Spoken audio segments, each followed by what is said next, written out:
Of course, I didn't have to think about it very much, because my mind had pretty much been made up the second I heard the offer. I told Martin to have Mark call my Minister of Communications, and co-author of this book, Pierre Lehu, and I had Pierre deliver the bad news. Mark then called me, getting my answering machine. He left such a sensitive and sensible message about how much he admired me and that he would never go forward with such a project without my cooperation, that almost as fast as I made up my mind when hearing about the idea, I did an about-face and called him back and suggested we meet. We had lunch at Mr. K's, a Chinese restaurant I often go to since it's near my office. In addition to the proximity it offers me, the tables are set far apart so you can have a business lunch while maintaining some privacy. And they have a pair of chopsticks with my name in gold letters.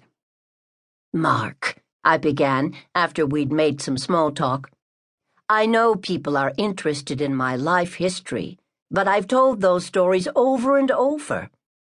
But Dr. Ruth, most people don't know that you were orphaned by the Holocaust, or that you were a sniper who fought to create Israel."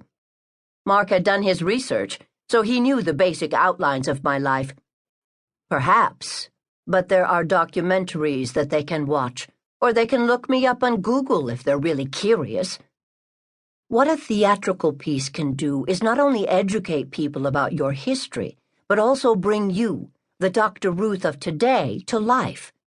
There'll be an actress, I already have somebody in mind, who will portray you as you are, not just offer up stories about your past.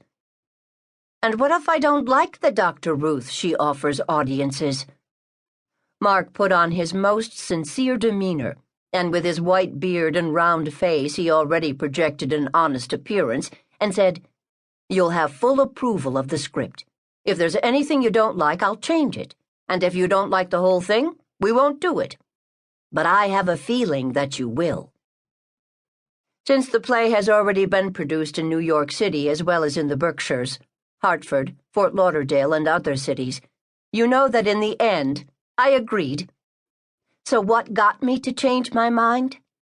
I've had a very full life, but because there's so much to depict and yet so little material from my past that exists, it's very difficult to show the real me in a documentary.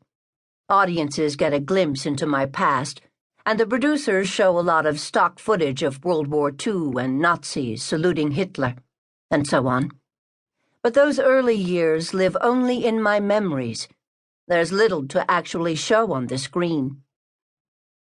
In a theatrical production, though, the playwright is free to do as he pleases.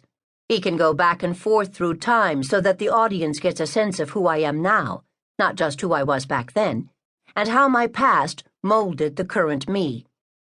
It's that aspect of a theatrical production, at least one written by as talented a playwright as Mark St. Germain, that made it so enjoyable, not only for theater audiences, but also for me, which is why I went to see it again and again.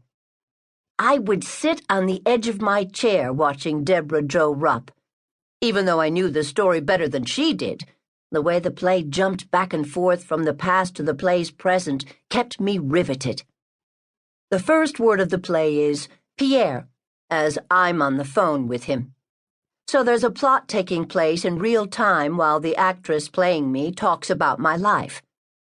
Deborah Jo Rupp, who was the first to portray me and was in the off-Broadway production, did a great job, and we've since become good friends. However, as the play goes to some regional theaters, other actresses will take on this role. And if I can go see them, I will, because I'm very curious to see the differences between them and Deborah Jo. I also enjoy taking part in the overall show by doing what are called talkbacks after some performances.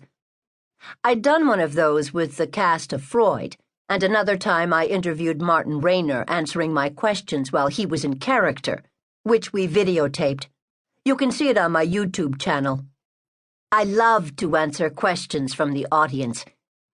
In these talkbacks, since the audience has just seen the show and they have a good idea about my life, the questions they ask often manage to surprise me.